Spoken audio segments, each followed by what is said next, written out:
Back in 2016, I tried really hard to keep up with seasonal anime. Now I couldn't care to keep up. But back then, we got some crazy Chinese cartoons that were pretty cool. Today we're talking about To Be Hero by Howliners.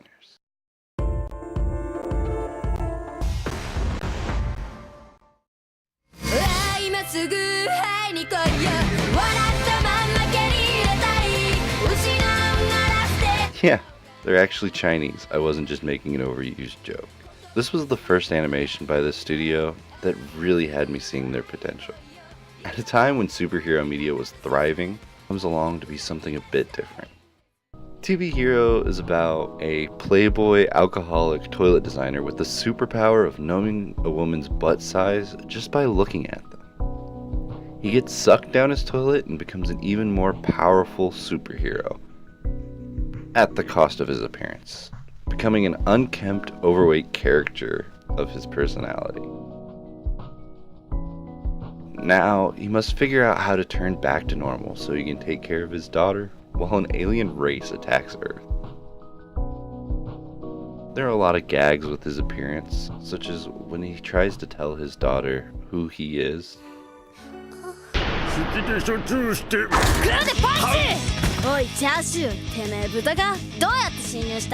The drama stems from the concept that Min-chan doesn't know where her father disappeared to, and her father now has to protect the Earth as well as his daughter.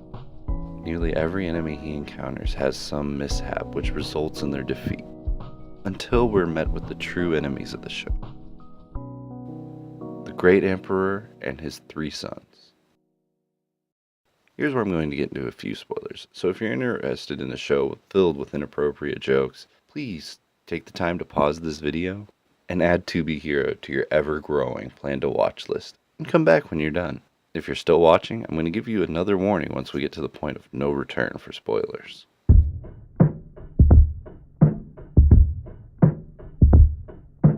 The Great Emperor is a supreme gentleman, the world's deadliest incel. Every woman he's ever loved met with a great fate.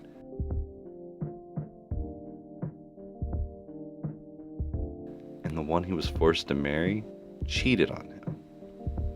His 3 adoptive sons are attempting to impress him to claim his throne.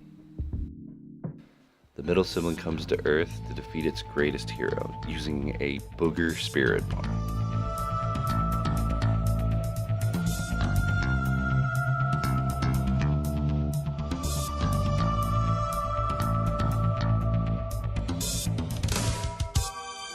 But falls in love with Min-chan, thus resigning himself to the goal of marrying her, putting aside his previous goals for dominating Earth and succeeding his father. His youngest brother comes to stop him, but is accidentally killed. And then we are shown someone who seems to be our protagonist before his transformation, coming home. Okay, now really, if you don't want to be spoiled, stop the video. Sorry, I just really think this story is good, and I hope you understand why I wanted to separate this from everything else.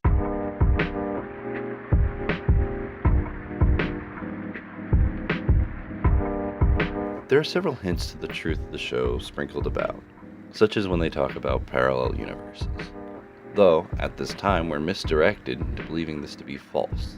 The doppelganger is instead revealed to be the eldest son, using magic to disguise himself. And I would be sad if I didn't point out this sus bit of dialogue. And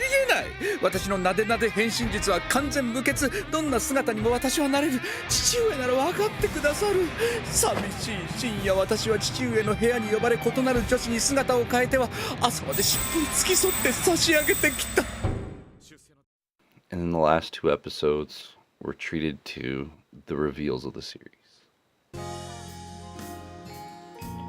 Min-chan has a very negative view of her father, often complaining about his behavior.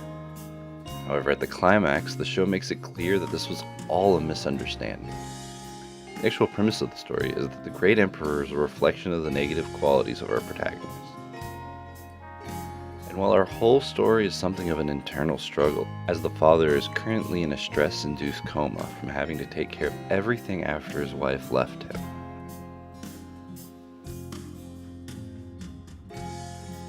Min-chan is retelling him a story they wrote in her childhood, and he's injecting real-life parallels to the story. I guess it is a bit cheesy, but I think this story works. Most people might see this as them Trojan horsing a moody family drama into a gag anime, but I feel as though the show is open and honest about its concept. Having that story is more of a floor which they built the goofy scenes on.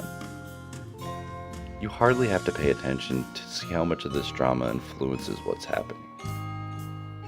And I guess this makes it narratively similar to The Wizard of Oz. But the goal seems giving a perspective on something not often seen, and to show it in a way that can deliver an emotional payoff at its revelations, in spite of its 12-year-old humor. I really think you should give this anime a shot if you haven't yet. I feel this show is really underappreciated, and it did a lot more than what people give it credit for. There is a sequel, and I'd love to cover it in a future video. From what I've watched, I will say the animation is so much livelier, and the direction of the scenes is insane compared to the first series. But if it's going to carry over anything, it will likely be as deceiving. So if you liked the way this anime was, you'd probably enjoy it. I think that's enough for this episode. So I just want to thank you so much for watching. If you want to know what else I'm up to, just follow me on Twitter. And if you want more videos of me talking about anime, please just drop a sub. Boba Island, ride a wave. Slip and trip and flip a page. Ain't no boba in the cup, gotta get it going now to find a way. Boba shop that's near the sea. Fresh honeydew tea. Where the boba boys are running free. And we chillin' underneath the trees. Yeah, Boba Island, ride a wave. Slip and trip and flip a page. Ain't no boba in the cup, gotta get it going now to find a way. Boba shop that's near the sea. Fresh honeydew tea. Where the boba boys are running free. And we chillin' underneath the trees. Yeah. I think it's ridiculous how people complained about the animation in this show. Like, I really liked it. But the best part was when they have the CG mech and it's this like super low poly, like Katamari styled model.